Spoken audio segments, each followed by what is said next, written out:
வணக்க மக்களே. தயிரும் அதனுடைய ஆபத்தும். அட என்னங்க சொல்றீங்க, தயிர்ல ஆபத்தா அப்படின்னு தானே கேட்குறீங்க? ஆமா மக்களே, தயிர் நீங்க கால நேரம் பார்க்காம எல்லா நேரத்துலையும் சாப்பிட்டீங்க அப்படின்னா அது ஆபத்தை ஏற்படுத்தும் அப்படின்றத மருத்துவர்கள் குறிப்பிடுறாங்க.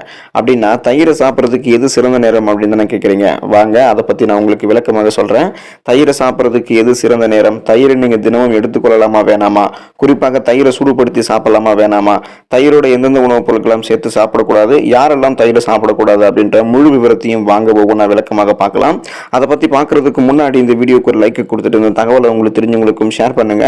இது அவங்களுக்கும் பயனுள்ளதாக இருக்கக்கூடிய ஒரு ஆரோக்கிய பதிவு தான். இது போன்ற அப்டேட்ஸ்களுக்கு நீங்க இன்னும் நம்மளுடைய ஹெல்த் நியூஸ் தமிழ் சேனலை சப்ஸ்கிரைப் பண்ணாம இருக்கீங்க அப்படின்னா உடனே சப்ஸ்கிரைப் பண்ணி வச்சுக்கோங்க. பக்கத்தில் இருக்கக்கூடிய பெல் பட்டனை கிளிக் பண்ணி ஆல் அப்படின்ற ஆப்ஷனை மறக்காம செட் பண்ணி வச்சுக்கிட்டீங்க அப்படின்னா நான் போடக்கூடிய எல்லா அப்டேட்ஸ் உங்களுக்கு நோட்டிபிகேஷன் அடிக்கடி வந்து சேரும். சரி வாங்க மக்களே, இப்போ வீடியோக்குள்ள போயிடலாம். குழந்தைகள் முதல் பெரியவர்கள் வரை அனைவருக்குமே விருப்பமான ஒரு உணவு தான் தயிர். நம்முடைய உணவு பட்டியலில் தயிருக்கு நாம் ஒரு மிக முக்கியமான இடத்தை தந்திருப்போம். ஆனால் கால நேரம் பார்க்காம தயிரை சாப்பிட்டா அது பல பிரச்சனைகளை ஏற்படுத்தும் அப்படின்றத மருத்துவர்கள் குறிப்பிடுறாங்க. அப்படின்னா தயிர் சாப்பிட்றதுக்கு எது உகந்த நேரம்னு கேட்டீங்க அப்படின்னா நண்பகலுக்கு முன்பாக தயிர் சாப்பிடுவது நல்லதுங்க மக்களே. அதாவது காலை உணவுக்கும் மதிய உணவுக்கும் இடைப்பட்ட நேரத்தில் நீங்கள் தயிர் சாப்பிடலாம். ஒருபோதும் இரவில் நீங்கள் தயிர் சாப்பிடக்கூடாது.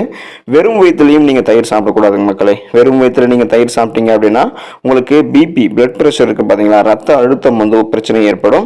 ஸோ நீங்க தயிரை வந்து பாத்தீங்கன்னா காலை உணவுக்கும் மதிய உணவுக்கும் இடைப்பட்ட நேரத்தில், அதாவது நண்பகல் நேரத்தில் சாப்பிடுங்க. இரவுல தயிர் சாப்பிடாதீங்க.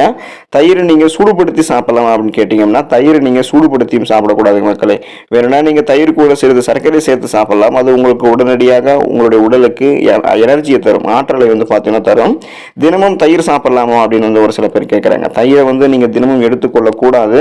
தயிர் ரத்த குழாய்களில் அடைப்பை ஏற்படுத்தக்கூடியது. தொடர்ந்து நீங்க தயிர் சாப்பிட்டீங்க அப்படின்னா உடல் வீக்கம், அரிப்பு, அக்கி போன்ற பிரச்சனைகள்லாம் உங்களுக்கு ஏற்படக்கூடும். தயிர் சாப்பிடுவதன் மூலம் உடல்ல கொழுப்பு அதிகமாக சேர்வதால ரத்த குழாய்களில் அடைப்பு, சர்க்கரை நோய் போன்ற பிரச்சனைகள்லாம் உருவாகும். எனவே நீங்க தினமும் தயிர் சாப்பிடுவதை தவிர்க்க வேண்டும். வாரத்தில் 2 அல்லது 3 நாட்கள் ஒருவேளை மட்டுமே நீங்க தயிர் சாப்பிட்டீங்க அப்படின்னா எந்த விதமான பிரச்சனையுமே உங்களுக்கு கிடையாது. தயிரை எந்தெந்த வேலைகள்ல, அதே போல தயிரை வந்து பாத்தீங்கன்னா யாரெல்லாம் சாப்பிடக்கூடாதுன்னு கேட்டீங்க அப்படின்னா தயிர் உடலை குளிர்ச்சி கூட்டக்கூடிய தன்மை கொண்டிருக்கு அப்படின்றதால குளிர்காலங்களில் தயிரை நீங்கள் தவிர்க்கிறது நல்லது. அதே போல் அடிக்கடி சளி தொல்லையில் நீங்கள் அவதிப்படுபவர்கள் அப்படின்னா நீங்கள் தயிர் சாப்பிடக்கூடாதுங்க மக்களே.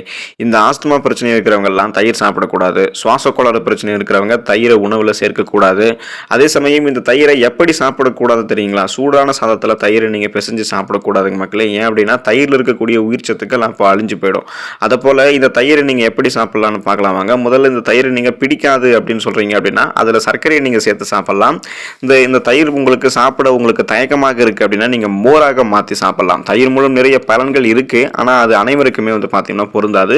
ஆளாளுக்கு அது வந்து மாறுபடும். தயிர் நீங்கள் வந்து பார்த்தீங்கன்னா எந்த நிலையில் இருக்கும்போது சாப்பிட்றோம் அப்படின்றதும் முக்கியம். ஸோ தயிர் வந்து நல்லா உறைஞ்சிருக்கக்கூடிய தயிரை நீங்கள் சாப்பிட்றது நல்லது. உறையாமல் இருக்கக்கூடிய தயிரை நீங்கள் சாப்பிட்டீங்க அப்படின்னா அது பல பிரச்சனைகள் ஏற்படுத்தும். நீங்கள் மண் சட்டியில் தயிரை உரைய வச்சு சாப்பிட்றது இன்னும் உங்களுக்கு நல்லது. தயிர் வந்து பார்த்தீங்கன்னா இரவில் சாப்பிட்றது நல்லது கிடையாது அப்படின்னு தான் நாங்கள் உங்களுக்கு சொல்லியிருக்கோம். ஆனால் அதே போல் நீங்கள் தயிர் ஒருவேளை இரவு நேரங்களில் சாப்பிடக்கூடிய நிலை இருக்குது, தயிர் மட்டும்தான் இருக்குது, வேறு எந்த உணவுப் பொருட்களுமே இல்லை, தயிர் சாப்பிட்டே ஆகணும் அப்படின்னா ஸோ அந்த சமயத்தில் தயிர் கூட நீங்கள் சிறிது சீரகம், இந்துப்பூ இதெல்லாம் சேர்த்து சாப்பிட்டீங்க அப்படின்னா உங்களுக்கு வரக்கூடிய பிரச்சனை கொஞ்சம் கொஞ்சம் வந்து பார்த்தீங்கன்னா குறைய ஆரம்பிக்கும். தயிரோட ஒரு சில உணவுப் பொருட்களை நீங்கள் சேர்த்து சாப்பிடவே கூடாதுங்க மக்களே. அப்படி சாப்பிட்டீங்க அப்படின்னா அது உங்களுக்கு தீங்குகளை தான் விளைவிக்கும். ஸோ அப்படி என்னென்ன உணவுப் பொருட்களை சேர்த்து சாப்பிடக்கூடாதுன்றதை வாங்க பார்த்தலாம். தயிரையும் மீனையும் நீங்கள் சேர்த்து சாப்பிடக்கூடாதுங்க மக்களே. தயிர், மீன் இந்த 2 உணவுப் பொருட்களுமே புரத சத்து நிறைந்திருக்கிறதால தயிரை நீங்கள் மீனோட சேர்த்து சாப்பிட்றத தவிர்த்துக்கோங்க. அறிக்கைகளின் படி என்ன சொல்கிறாங்க அப்படின்னா இது 2த்துலையுமே சக்திகள் அதிகமாக இருக்கிறதால இதை ஜீரணிக்க செரிமான மண்டலம் ரொம்பவே கஷ்டப்படும் அப்படின்றதால விலங்குகளுடைய புரதத்தை காய்கறிகளுடைய புரதத்தோட இணைக்கக்கூடாது. அப்படி நீங்கள் இணைத்து சாப்பிட்டீங்கன்னா இது வயிறு தொடர்பான பிரச்சனைகளுக்கு உங்களுக்கு வழிவகுக்கும். ஸோ அதனால் நீங்கள் தயிரையும் மீனையும் சேர்த்து சாப்பிடாதீங்க. மாம்பழத்தையும் தயிரையும் நீங்கள் சாப்பிடாதீங்க மக்களே. மாம்பழத்தை நீங்கள் தயிரோடு இணைப்பது உங்களுடைய உடலில் குளிர் மற்றும் வெப்பநிலையை உங்களுக்கு உருவாக்குது. இது தோல் பிரச்சனைகளுக்கு வழிவகுக்கும் மற்றும் முழு உடல்லையுமே உங்களுக்கு நச்சுக்களை உருவாக்கும். இது செரிமான அமைப்பில் ஒரு ஏற்றத்தாழ்வை உங்களுக்கு உருவாக்கலாம். அதனால மாம்பழத்தையும் தயிரையும் நீங்கள் சேர்த்து சாப்பிடாதீங்க. வெங்காயத்தையும் தயிரையும் நீங்கள் சேர்த்து சாப்பிடாதீங்க மக்களே. மக்கள் பெரும்பாலும் இந்த தயிர் மற்றும் வெங்காயத்தை ரைதா வடிவில் வந்து பார்த்தீங்கன்னா சாப்பிடுவாங்க. ஸோ வெங்காய பச்சடின்னு சொல்லுவாங்க பார்த்தீங்கன்னா, தயிர் பச்சடி, வெங்காய பச்சடி அப்படின்னு சொல்லுவாங்க. அது மாதிரி சாப்பிடுவாங்க.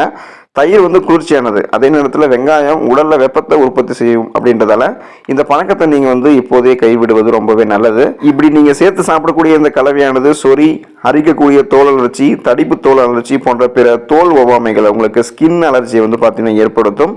அதனால் இதை நீங்கள் கைவிட்டுருங்க. பாலை நீங்கள் தயிரோடு சேர்த்து சாப்பிடக்கூடாது மக்களே. அட என்னங்க பால்ல தானே தயிர் வருது, அது எப்படிங்க பாலையும் தயிரும் சேர்த்து சாப்பிடக்கூடாது அப்படின்னு நீங்கள் கேட்கலாம்.